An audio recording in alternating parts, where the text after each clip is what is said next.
Good morning, students. In the previous class, we have read the second part of the story, Rip Van Winkle, and today we are going to read the third and last part of this story, page number 85. So here we start. On waking up, he found that he was at the place where he had first met the old man. Rip Van Winkle, अभी तक जैसे हमने story में पढ़ा था कि rib Van विंकल के साथ क्या हुआ, उसने वो ड्रिंक पिया और उसके बाद उसे बहुत गहरी नींद आ गई थी, है ना। तो फिर उठने के बाद रिप वैन विंकल को पता चलता है कि ये तो वही जगह है जहाँ पर वो पहली बार उस बूढ़े आदमी से मिला था। He rubbed his eyes, it was a bright sunny morning. वो अपनी आंखें मलता है तो देखता है कि ये तो ब्राइट सनी मॉर्निंग है, मतलब गर्मियों के मौसम में जो मॉर्निंग होती है वो ब्राइट सनी होती है, मतलब धूप बहुत कड़ी होती है। Surely I have not slept here all night thought Rip. तो रिप क्या सोचता है कि ज़रूर ही यहाँ पर तो मैं पूरी रात नहीं सोया हूँगा।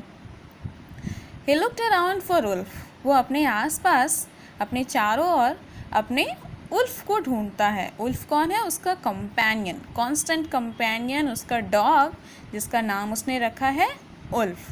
But he was nowhere. लेकिन उल्फ कहीं भी दिखाई नहीं देता है। Rip whistle for him. Rip जो है अपने उल्फ को विसल करके बुलाता है। सबको देखो, जितने भी लोग पेट एनिमल्स पालते हैं सबका अपना अपना अलग तरीका होता है अपने पेट एनिमल्स को बुलाने का। तो उसी तरीके से रिप वैन विंकल भी जो है अपने उल्फ को, अपने दोस्त को कैसे बुलाता था? विसल करके। तो उसने विसल किया, उसने सीटी बजाई। विसल मतलब सीटी बजाना। तो सीटी बजाई, लेकिन उसे रिप को जो है उल्फ नज़र नहीं आया। उल्फ उल्फ, ही दैन शाउटेड। उसके बाद उसने ज़ोर ज़ोर से चिल्लाया भी, उल्फ उल्फ। कोई खो जाता है तो हम उसे ज़ोर ज़ोर से आवाज़ दे करके बुलाते हैं ना, ताकि उस तक हमारी आवाज़ पहुंच जाए और वो सुन ले और हमारे पास आ जाए। No dog was to be seen. लेकिन कोई भी डॉग उसके आसपास, कहीं भी कोई डॉग उसे दिखाई नहीं दिया। Where has this dog gone, he muttered to himself. वो अपने आप से धीमी आवाज़ में बुदबुदाता है कि आखिर ये डॉग चला कहाँ गया। मटर्ड का मतलब यूनिट 1 में भी आप लोग पढ़ चुके हैं। मटर्ड मतलब अपने आप से धीमी आवाज़ में बात करना, बुदबुदाना। He began to descend the mountain to go back to his village.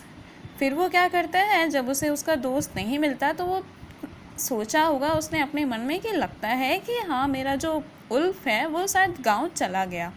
तो वो भी जो है विलेज की ओर जाने लगता है, मतलब पहाड़ पर से नीचे उतरने लगता है। डिसेंट का मतलब होता है नीचे उतरना। तो क्योंकि वो माउंटेन के हाईएस्ट पार्ट पर था और उसका गांव कहाँ था? माउंटेन के निचले पार्ट पे, निचली पार्ट पे, ठीक है। तो फिर वो माउंटेन से नीचे आने लगता है। Coming to the next page, page number 86। As he neared the village, he met a number of people, but he didn't know any of them. जैसे ही वो अपने गांव के नज़दीक पहुंचता है, वो बहुत सारे लोगों से मिलता है जो उस गांव में थे, लेकिन उन सारे गांव वालों में से जिसको भी रिप वैन विंकल ने देखा, उन सब में से वो किसी एक को भी नहीं जानता था। The villagers also stared at him equally surprised. Villagers भी उसे देख करके उतने ही सरप्राइज थे जितना कि रिप वैन विंकल उन लोगों को देख के सरप्राइज था। Who is this man? Said one. उन गांव वालों में से एक कहता है कि ये आदमी कौन है? I have never seen him before, said another. तो फिर दूसरा आदमी कहता है कि इसे तो मैंने पहले कभी नहीं देखा। Look at his long white beard and his wrinkled face. इसके लंबी लंबी उजली दाढ़ी को तो देखो और इसके व्रिंकल्ड फेस को तो देखो। तो रिप वैन विंकल को तो खुद भी एहसास नहीं था, खुद भी नहीं पता था कि आखिर ये इतने सारे नए नए लोग गांव में कहाँ से आ गए। और गांव वालों के लिए भी रिप वैन विंकल जो है वो स्ट्रेंजर था, क्योंकि रिप वैन विंकल को उन लोगों ने भी पहले कभी नहीं देखा। तो सब जब उसको देखते हैं तो सब आपस में बात करते हैं कि अरे इसकी वाइट वाइट दाढ़ी तो देखो, इतनी लंबी लंबी दाढ़ी, इसकी झुर्रियों वाली चेहरे को तो देखो। व्रिंकल का मतलब होता है झुर्रियों वाली, झुर्रियाँ पड़ जाती है। आपने अपने ग्रैंड पेरेंट्स को देखा होगा, स्किन जब लूज हो जाता है तो उसे हम कहते हैं wrinkled. On hearing this, Rip stroked his chin and, to his astonishment, he found his beard had grown a foot long and it was all white. ये बात सुन कर के जब उसने उस आदमी की बात सुनी कि लंबी दाढ़ियाँ और wrinkled face, तो रिप को पता चला कि अरे ये किसके बारे में बोल रहा है, मेरी दाढ़ियाँ तो नहीं है वाइट वाइट, मेरी चेहरे तो wrinkled नहीं है। तो वो थोड़ा मतलब सोच में पड़ जाता है और ये सुन करके उसने क्या किया, अपने चिन मतलब होता है ठुड्डी, चिन को स्ट्रोक किया। स्ट्रोक का मतलब बहुत सारा मीनिंग निकलता है एक ही वर्ड का, लेकिन यहाँ पर स्ट्रोक का मीनिंग बनता है सहलाना या फिर धीरे से छूना। तो अपने चिन को उसने ऐसे धीरे से छुआ। एंड टू हिज एस्टोनिशमेंट, और उसे सरप्राइज करने के लिए मतलब वो खुद भी आश्चर्यचकित हो गया, he found his beard had grown a foot long. उसने क्या पाया, जब उसने हाथ से छुआ तो उसे सच में खुद भी वो सरप्राइज हो गया कि उसकी दाढ़ी जो है 1 फुट लंबी हो चुकी है। And it was all white, और वो साड़ी की साड़ी जो है पूरी वाइट हो चुकी है। यहाँ पिक्चर में देख पा रहे हो तो एक कितनी लंबी लंबी उजली सी दाढ़ी हो गई है उसकी।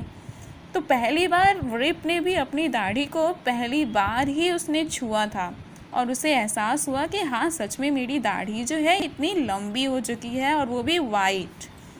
An old woman walked up to him and looked at his face for a moment. एक बूढ़ी औरत उसके पास चल के जाती है और उसके चेहरे को एक मोमेंट के लिए, एक क्षण भर के लिए देखते रहती है। And then she exclaimed, और उसके बाद वो सबको बतलाती है, It is Rip Van Winkle. ये तो Rip Van Winkle है। Welcome home again, old neighbor. और फिर वो रिप वैन विंकल को कहती है कि पुराने पड़ोसी, तुम्हारा फिर से स्वागत है अपने घर में। Where have you been these 20 long years? इन पिछले 20 सालों से, लंबे 20 साल सही में कम तो नहीं होता है, तो वो पूछती है रिप वैन विंकल से कि पिछले 20 सालों से कहाँ थे तुम। तो अब समझ में आया कि रिप वैन विंकल कितने सालों से गायब था अपने गांव से, 20 सालों तक। और ये 20 साल उसने कहाँ पे बिताया, उस माउंटेन के हाईएस्ट पार्ट पे, और वो भी क्या करते हुए, सोते हुए। लेकिन ये नींद, इतनी गहरी नींद और इतने 20 सालों की नींद उसे आई क्यों, उस ड्रिंक के वजह से जो उसने पिया, जो उसे पिलाया गया किसके थ्रू, जो ओल्ड पर्सन, जो अजीब गरीब लोग जो उसे मिले थे, उन लोगों ने जो उसे एक ग्लास ड्रिंक दिया और उसके बाद उसने खुद भी 2-4 ड्रिंक और पी लिए। तो उस ड्रिंक के वजह से इतनी गहरी नींद आई कि ये 20 सालों तक सोया रह गया।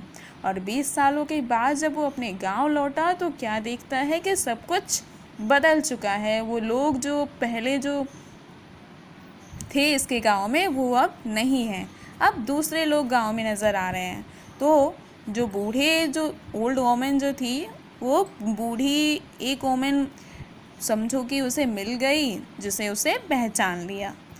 तो रिप वैन विंकल को भी अब पता चला होगा कि उसके साथ क्या क्या हुआ। So here the story ends. In the next class we will do the question answer of this chapter.